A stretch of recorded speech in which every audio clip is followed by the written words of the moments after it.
నేనే మనసుని పార్ట్ 4లోకి వచ్చేసాం. చాప్టర్ వ్యక్తిత్వం.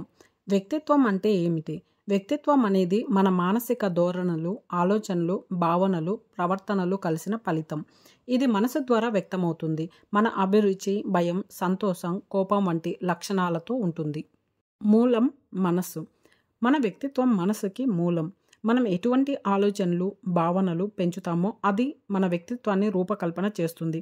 ఉదాహరణకి సానుకూల ఆలోచనలు పెంచితే వ్యక్తిత్వం సౌమ్యంగా, ధైర్యవంతంగా మారుతుంది. ప్రతికూల ఆలోచనలు పెంచితే ఆందోళన, కోపం, భయాలు ఎక్కువ అవుతాయి. వ్యక్తిత్వం మరియు నేను భావన. మన వ్యక్తిత్వం మన నేను అనేది కాదు. మనసు మరియు శరీరంలోని విధానాలే వ్యక్తిత్వాన్ని నిర్మిస్తాయి. నిజమైన నేను అనేది మనసు లోపల ఆలోచనలకు, భావాలకు మించిన స్థిరమైన, శాంతమైన స్వభావం. వ్యక్తిత్వాన్ని మార్చడం సాధ్యం. జాగ్రత్తగా అంటే మైండ్ఫుల్నెస్ ద్వారా మన ఆలోచనలను గమనించడం, ప్రత్యేక అభ్యాసాలు, ధ్యానం, శ్వాసపై కేంద్రీకరణ, ఆలోచనలను ఆలోచించడం ద్వారా మన వ్యక్తిత్వాన్ని మార్చుకోవడం సాధ్యం. ఇంకా సానుకూల ఆలోచనలు మానసిక శాంతిని పెంపొందించడం ద్వారా వ్యక్తిత్వాన్ని మనం స్వయంగా కూడా మార్చుకోవచ్చు. వాస్తవ వ్యక్తిత్వం. మన వ్యక్తిత్వం అంటే బయటి ప్రతిబింబం మాత్రమే, అంటే బయట కనిపించేది. నిజమైన నేను ఆత్మలోని శాంతి, సత్తా, మౌనం. మనం ఈ నిజమైన నేనును గుర్తిస్తే వ్యక్తిత్వంలోని ప్రతికూలతలు తగ్గుతాయి, సానుకూల లక్షణాలు పెరుగుతాయి. చాప్టర్ మొత్తం యొక్క సారాంశం ఏంటంటే, వ్యక్తిత్వం మనసు నుండి ఉద్భవిస్తుంది, కానీ అది మన నిజమైన నేను కాదు. మన ఆలోచనలు, భావాలు, జాగ్రత్త ద్వారా మనం వ్యక్తిత్వాన్ని మెరుగుపరుచుకోవచ్చు మరియు జీవితంలో శాంతి, సంతృప్తి పొందవచ్చు.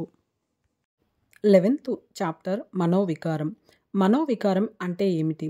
మనోవికారం అనేది మన మనసులో పుట్టే భావాలు, సంతోషం, కోపం, భయం, దుఃఖం లాంటి అంతర్గత ప్రతిక్రియలు. మనోవికారం మరియు మనసు సంబంధం. ప్రతి మనోవికారం మనసులోని ఆలోచనల ఫలితం.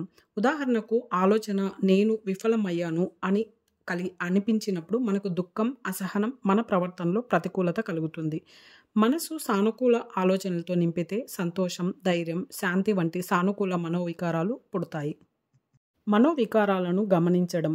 మనోవికారం వస్తే దానిని నిరీక్షించడం నేర్చుకోవాలి, అంటే గమనించడం నేర్చుకోవాలి. నేను కోపంగా ఉన్నాను అని తెలుసుకోవడం, కానీ కోపంతో తన మనసు ముడిపడకపోవడం. ఇది మనసుకు స్వతంత్రత మరియు స్థిరత్వం ఇస్తుంది. మనోవికారాలను నియంత్రించడం. జాగ్రత్తగా వాటిని అబ్జర్వ్ చేయడం, ధ్యానం, శ్వాసపై దృష్టి పెట్టడం. ప్రతికూల భావాలను ఆలోచనల ద్వారా అవగాహన చేసుకోవడం. ఇది మనోవికారాలను సమతుల్యంగా నిలిపి జీవితం సుఖదాయకంగా మారుస్తుంది. ప్రవాహం మరియు ప్రతికూలతను విడదీయడం. మనోవికారాలు రావు అని చెప్పలేం, కానీ వస్తాయి. వీటిని మనకు ఎదురుగా నమ్మకంగా అనుభవించడం. వచ్చిన వాటిని అంటే మనము అనుభవించి తీరాలి, అయితే వాటితో మనం ముడిపడకపోవడం నేర్చుకోవాలి. ఇవి మనకు సంచలనశీలత, ఆత్మస్థైర్యం ఇస్తాయి. ఈ చాప్టర్ యొక్క సారాంశం ఏమిటంటే, మనోవికారం అనేది మనసు ప్రతిక్రియ. వాటిని గుర్తించడం, అవగాహన చేయడం, నియంత్రించడం ద్వారా మనం ఆత్మశాంతి, స్థిరత్వం, సానుకూల జీవితం పొందవచ్చు. 12th చాప్టర్ ప్రమేయం. ప్రమేయం అంటే ఏమిటి?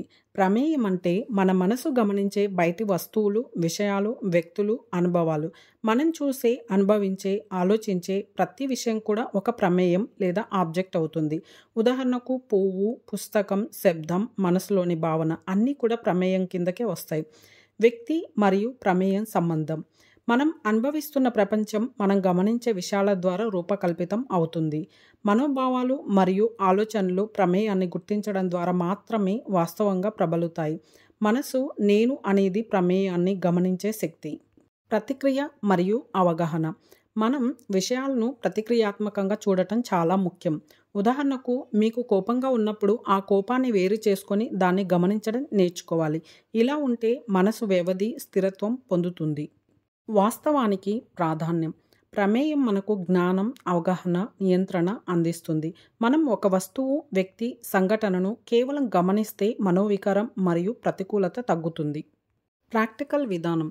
ప్రతిరోజు ఒక చిన్న విషయాన్ని గమనించడం నేర్చుకోవాలి. ఉదాహరణకు ఒక కప్పుని చూడడం, పువ్వును చూడడం, శబ్దాన్ని అబ్జర్వ్ చేయడం, లేదా ఒక పక్షిని చూడడం, మీ శ్వాసని గమనించడం. ఇలా చేయడం ద్వారా మనసు ప్రతికూలతకు చిక్కకుండా కేవలం గమనించడం నేర్చుకుంటుంది. ఈ చాప్టర్ యొక్క సారాంశం ఏమిటంటే, ప్రమేయం అనేది మనం గమనించే బయటి వస్తువులు, అనుభవాలు, భావాలు. వాటిని నిరీక్షించడం ద్వారా మనసు సహజ, స్థిరమైన, సమతుల్య స్వభావం పొందుతుంది. Thank you. Like and subscribe my channel.